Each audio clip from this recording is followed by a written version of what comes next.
Footprints. Awesome tune. Awesome tune by Wayne Shorter.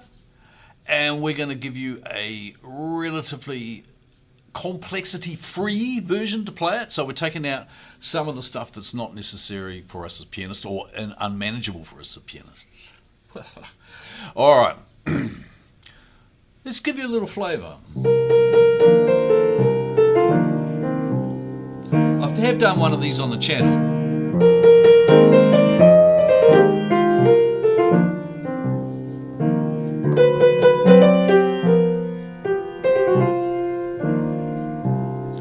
And that's why I really like the tune. It's such a lovely flowing melody, and it's a C minor blues, fun to play across. Uses the 11th, which in a minor sound is really pretty. So these are some of the things we're going to explore. Now, before we actually hit at the melody, let's discuss how the tune is often started. Now, it's in 6/4. Right? I don't think we've explored anything in 6/4, but think of it as 1 2 3 2 2 3 1 2 3 2 2, almost compound really, because you got 1 2 3. That's your first, and that's quite strong, and that's in on what you would call beat 4 of the crotchet. So we got this bass line that often sets things up.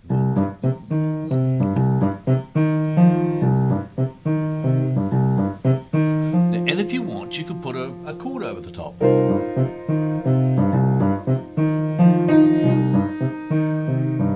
And set everybody off into it. So that's a nice little way of starting the tune. We'll discuss more of that in the arrangement.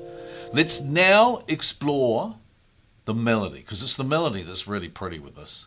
Now, if you look at it on the chart, it looks quite complicated. I will try and make it as uncomplicated as possible. So I'll make our own little chart on this. But it's in 3 sections. The first is how you're going to approach the C minor 11 chord, which is...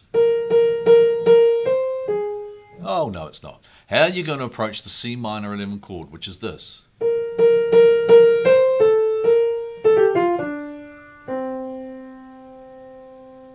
Okay, now this part...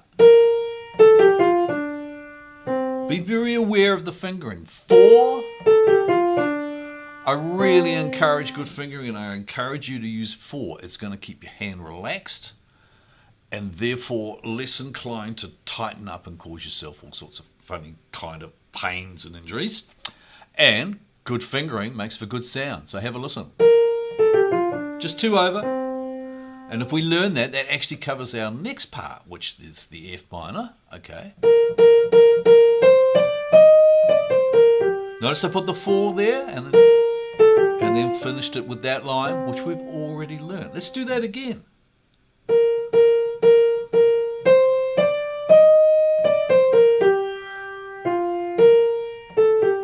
So as long as you got the 4 and the B flat, you should be good. Now the thing about 4 and B flat, that's a pianistic thing. Think about all your scales that fall right hand, 4 on B flat. Anyway. Let us now move to the last 4. This is over these changes. Right, so...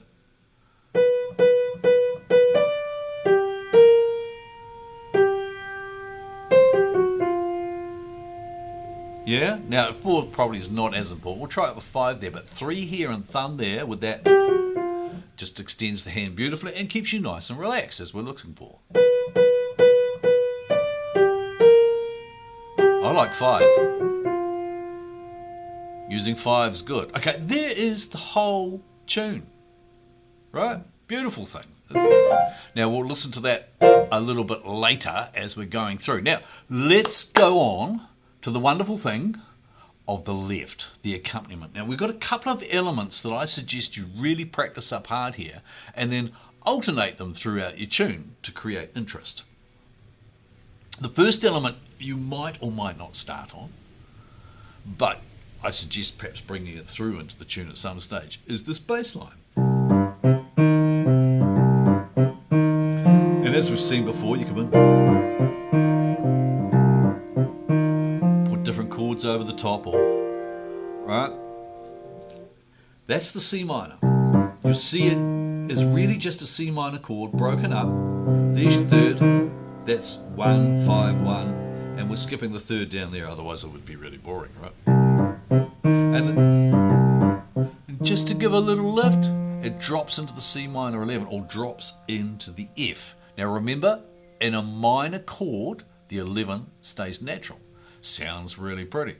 So we're going to use the same kind of flavour on the F minor.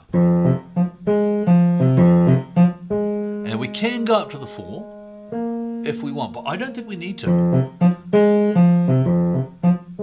It's better not stating it, leaving it implied.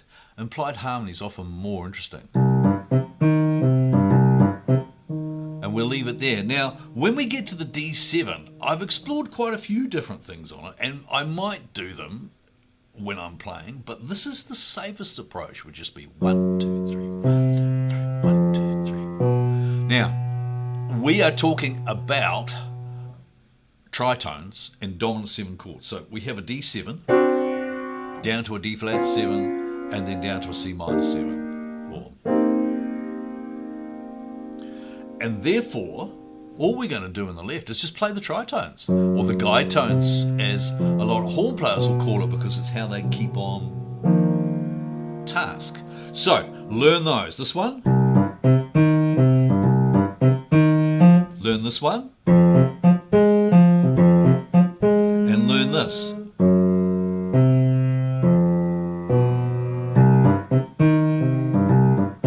Then you've got a faster, more moving forward left hand that is slightly different than the next one I'm going to teach you. Okay, that's your first one. That's kind of like a bass moving left hand. This one is now more ensemble orientated, perhaps, might be a way of putting it, or just simply stride, but careful of stride, because that gets too cliche and we want to mess it up a bit. So what we're going to do is we're going to play our C down low, because it sounds, well, it just creates this lovely, beautiful harmony across the rest. I know it's just a low C, right? But when you put it against this, hear that? Nice, right? So up here we have what we call a rootless voicing, because there is no root in this voicing of the C minor. And what we have here is the 3, there's your 11, here's your 7, and there's the 9. Pretty sound. We could do that, but notice that's just not as... This is a more vibrant sound, and it just floats beautifully. It's lovely to solo on, and you don't need many soloing tools. So there's your first one.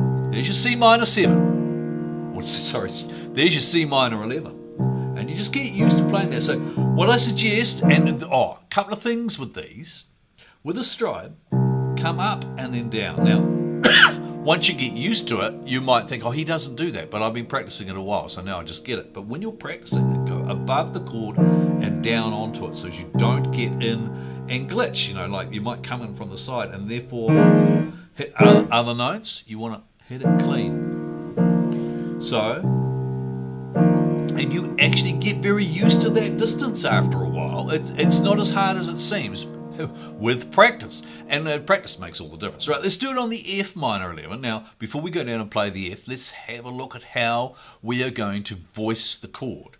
Here we have 7, 3, we're going to put our 11 here, and I've used 5. You could use 6. Actually, maybe I use both. Oh, I do like that. Having variance is cool. Okay, and I'll explore that in my solo. Let's 5 works better in the actual playment of the head. 6, I didn't quite like the colours there. Of course, it's always up to the performer's choice, and if you like them, well, you'll pull them off just thinking that's great. I suggest 5 here. So our voicing here is E flat, A flat, B flat, C, coming from the F. So, sorry, torture you with my dum-dee-dees. And then back down. Dodgy fingering there that time, made it harder for me to play. However, we've got that, right? So, that's the hardest part. Now, for the actual tritone stuff, you can avoid the drop down, and I would suggest if the drop down is getting predictable, leave it out. And if it's not, it hasn't been done for a while, drop it in. It'll give great depth. All right, now we've got the D7 coming down to the D flat 7. Notice there's no D on the chord or D flat on the chord, but if we drop it down there, we've got the whole, and then down to C minor. See, that will sound great at times, but if you do that every time, it's not going to sound good. Okay, there's your chords. He says, hopefully, he's got them all. Now, what we're going to do, talk about soloing tools before we get into the arrangement. The arrangement will be a little bit random because I've been playing this one so long in my life, it just goes all over the place, and I love that. I love the fact that when I sit down to play this, I'm never quite sure where it's going to go. And I suggest that you do that with your tunes. Learn the elements really strongly. See the elements I've just showed you? I'm going to show you a couple more, which is your soloing tools, which basically is another way of a piano teacher telling you to play your bloody scales. Yes, anyway, play scales. Play them a lot, because they're so helpful. So here we go. C minor 11. Well, we want that, and we want the E flat, and so it really is just natural, right? E flat, you could call it, or you can call it C aeolian, or you can call it George if you like, but just use those notes. Right, they're going to work fine, and funny enough, they'll work against the F minus 11 as well, because the 11 of the F minor includes the B flat, the A flat from the F minor, and the 7 is the E flat. So, now I've got an interesting thing going on in here that I find sometimes it's interesting to explore the full of the F minor, the D flat, but I tend to find that more like a dissonance note than necessarily a safe note. So far, all we've done is told you that C minor, pure, or E flat, which are the same scales. I've named them several different ways, but it's still just the same scale, right? E flat's going to work beautifully throughout. And if you just make sure you don't keep starting on E flat or C, don't start on the root of the chord all the time, just explore, it'll be great. There is, however, other options. Remember, we called this a C blues. So, we do have C blues. Now, it's a great way of bringing in tension, because the difference between your C blues is that little beastie there.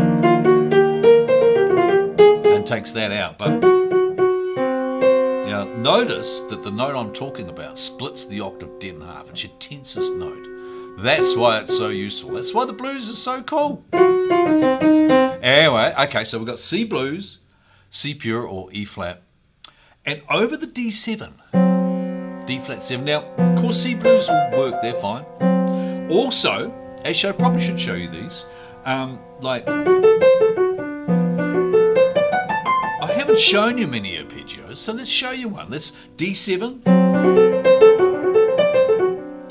Now, when I say that, they're a little tricky to play, but if you have a look, I'll take my other hand away. It's the root, the major 3, the 5, the flat 7, and the root. And most of the time, well, with these ones, you can only finger them one way because you've only got so many fingers and only got so many notes. So they're not as hard as they're made out to be. He says, hopefully, they're encouraging you to use dominant arpeggios. And we can do the same on the D flat. However, with the D flat, start with your 2, 2, 1.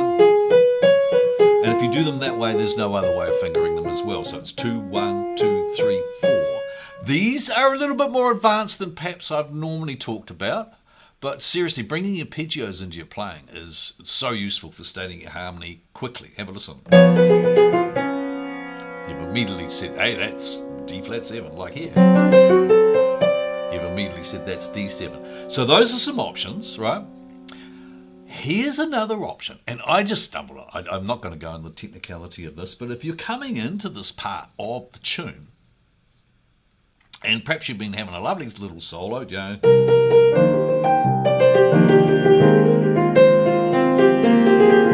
okay, now we're coming back into our tune, we're coming back into the D7. Okay, now C blues, but have a listen to this, so will D. Now the beautiful thing about that is the D blues is one tone above the C blues. So it gives this whole lift, creates this... Whoops. And now I'm keeping it over the D flat 7. I'm not even bothering going to explore using another blues scale because that's plenty. And we can do in our playing what is sometimes called messing with the harmonic rhythm or the form of the tune by staying here for a lengthy period of time.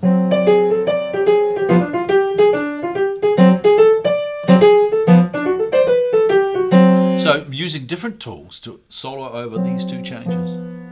The tension that you set up in the audience while they're waiting, when's he going to bloody get off that? Well, they might not say that. They might be thinking more intellectually, thinking when is he going to resolve to the C minor? Or they might be thinking when's their friend going to come back with their drink? However, you've got some fun going on over here, which is D blues against a C minor blues against the tritone changes in the last 4.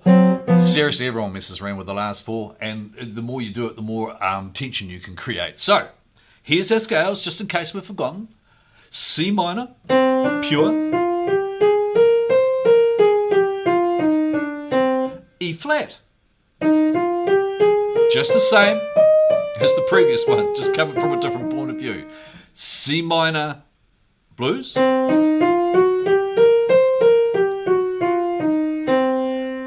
Just go back and look at it all the time till you get it. I'll try and play a bit slower for the next one. We're also going to have D blues. Notice the fingering is just the same as the other one. Get the 4th in the middle of the cluster and you've really got a good blues fingering. See the 4 in the middle of the cluster there? That works for most. Not all, unfortunately. And then we're going to just do a few arpeggios. The D7 arpeggio, check fingering. And the D flat 7 arpeggio.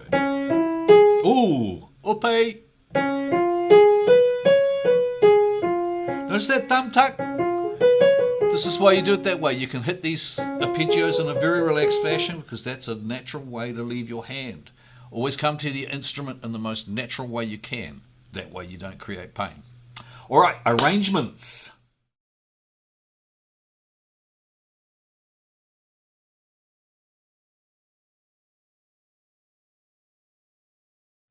Now there's so many ways of arranging this tune, okay? You can start off with this. Not a bad idea. Everyone does it. and there's no harm in that either, but I just go a different way. And funnily enough, before I actually chose to do this tune for you, I had forgotten I even used that pattern because I come from this. I just love that sound. So that's where I go. Now you go where you like. You might be the, I like the drive of that, which I think is why other people use it, right? And we will use that a bit in our arrangement. I'll just slip it into the solo.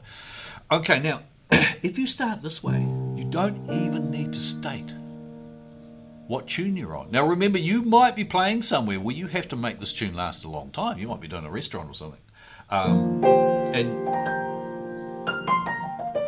Or you just, like me, might simply enjoy playing the tune and want to explore a lot. So you might just start with the ride.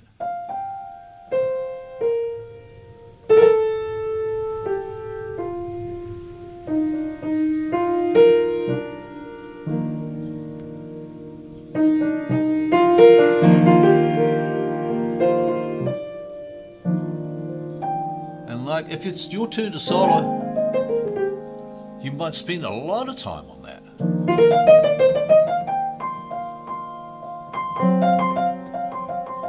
Now remember I told you can stay there a while? You don't play that card too early though.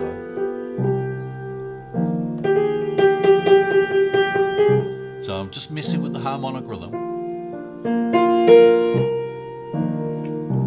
And now we're saying to the audience, hey listen, we're starting because I've picked up the speed. Notice I don't always use the whole chord.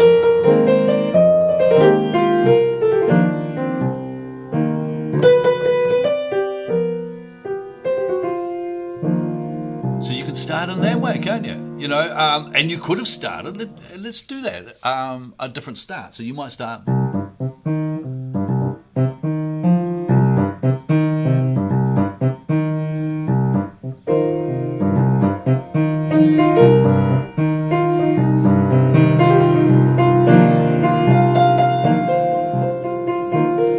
I don't like playing the bass line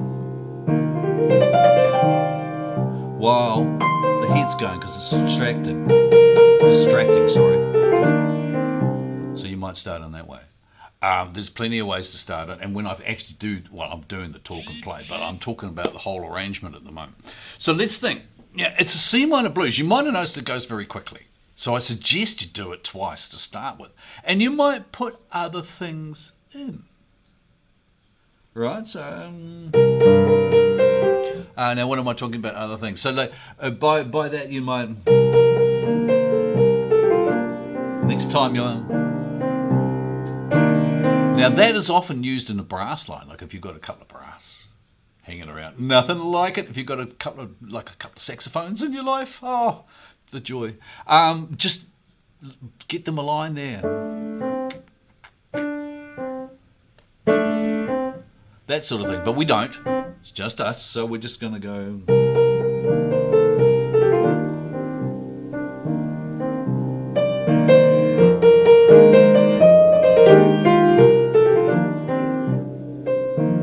Then we're just adding a little bit of something extra, and then first time we might just do that. Second time, they're just giving a little lift at the second time of playing your head. Now we're going to go into the solo. We'll start solo.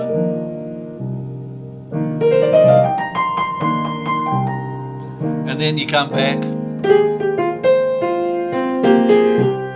So that's fine, right? We're just enjoying ourselves having a solo over the changes.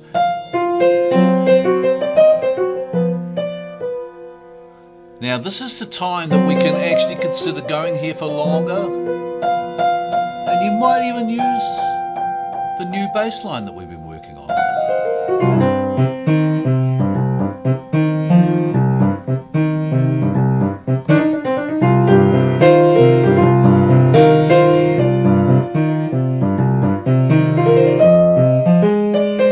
Notice it's better not to keep that line all too predictable.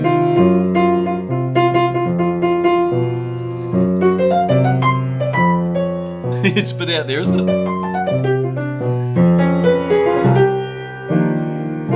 We could have also gone to here.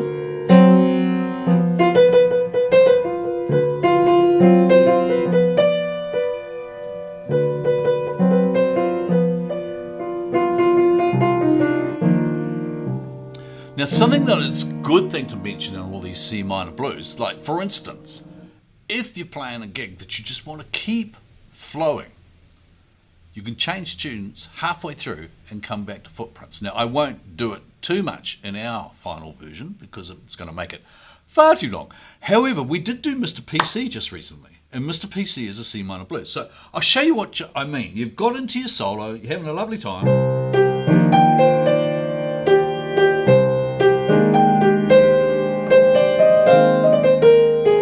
And you're off into F minor. Now you're onto your D7.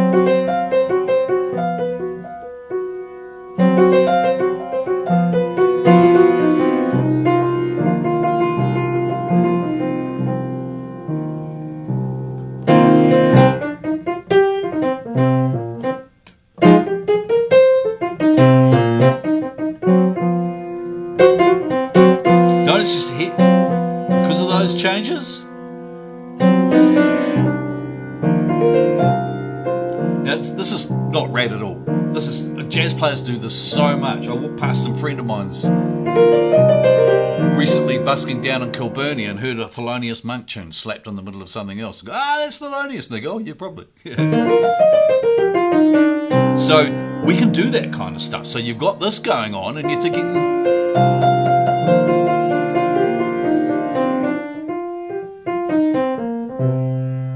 you don't even have to go at the same speed.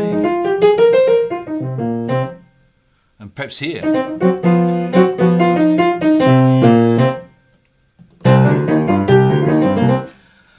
See what I mean? Now, I actually usually do it with stolen moments or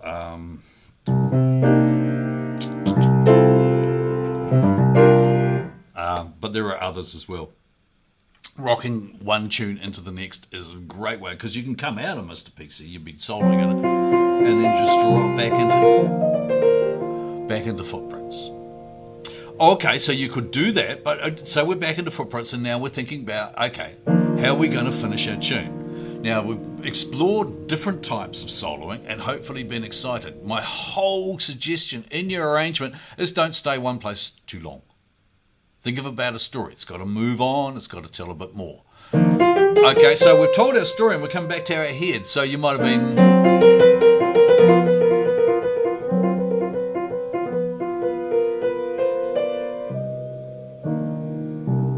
in the head again.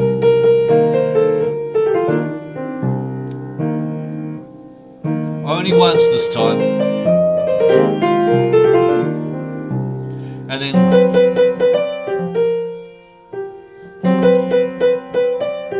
this is what I'd kind of use. You might have heard the expression condenser, which just means you just get to show off at the end.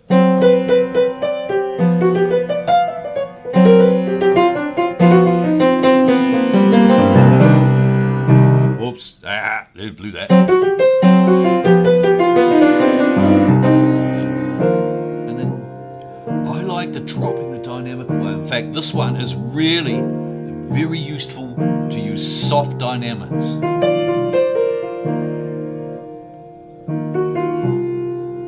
Still have the problem of saying to the audience, hey, I'm finished with this tune now, I'm going to go up and get a beer.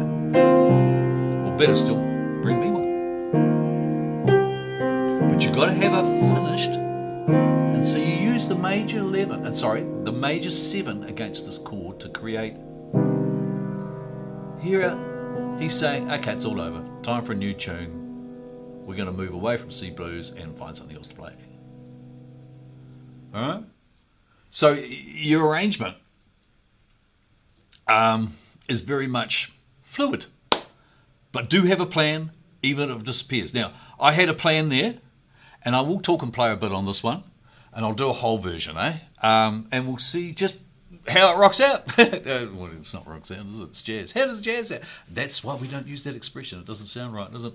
Okay. Yes, Scotland. All right. Are we ready? Let's start with a really... I'll talk and play, so there will be a bit of funny stuff. But let's start with a lovely little soft dynamic. Just something wistful going on here. Notice I haven't thought notes, just wistful.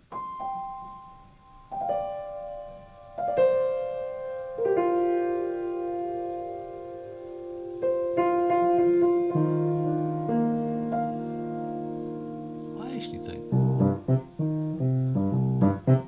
now, people who know the tune might get a little excited.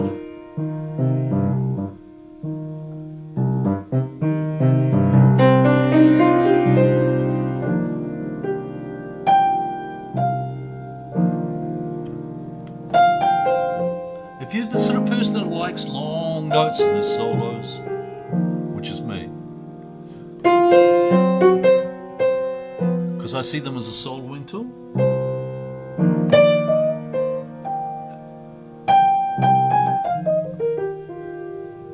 So we just notice the blues pop in there, yeah? Create a little bit of tension and release.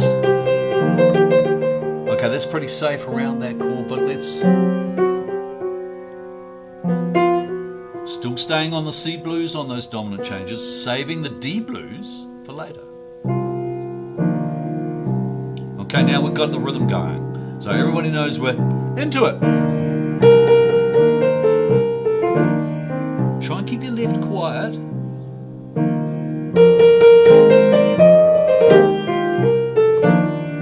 Let that melody out. Don't float too much. I missed a note.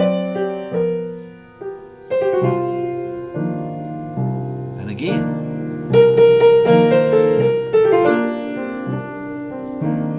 Just a little variation.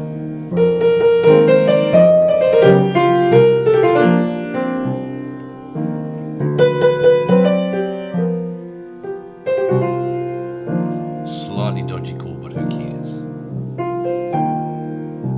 Okay, now we're still gonna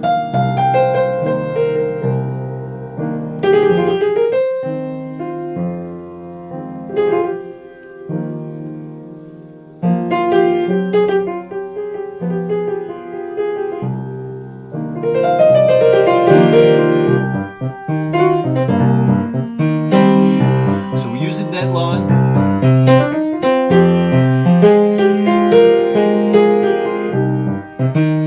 Create a little difference.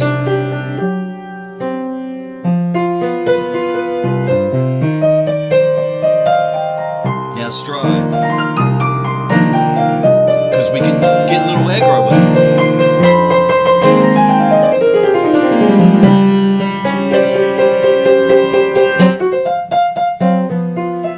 But I couldn't talk during that run, but it's just E flat. So if you learn your scales, you can sound absolutely spectacular without having to think about it. You can actually, during the run, be thinking of where am I going next?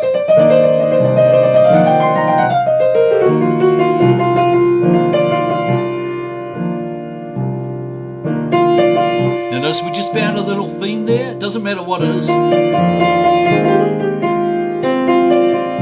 And you're giving your audience something to hang on to. Now, this is probably a good time to get into your D blues.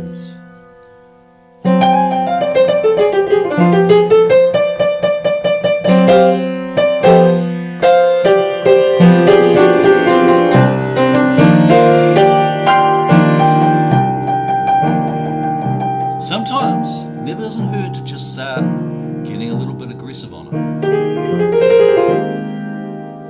Leave that one.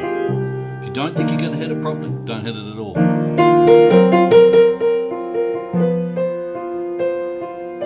Now, we could go into another tune here, which we won't, but your audience is probably looking for something else. So...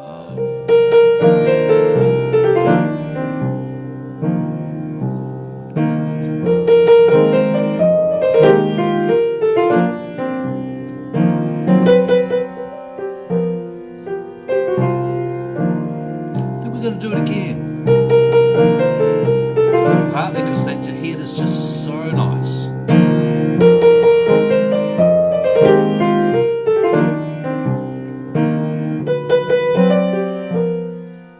And now we can actually use the head itself to create our ending, our coda.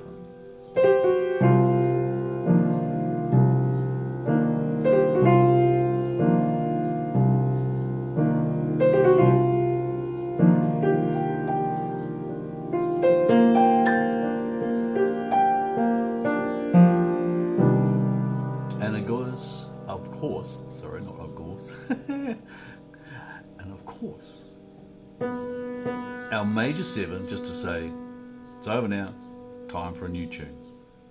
Hey, thanks for listening, guys. I hope that's useful. All sorts of little soloing tools going on in there.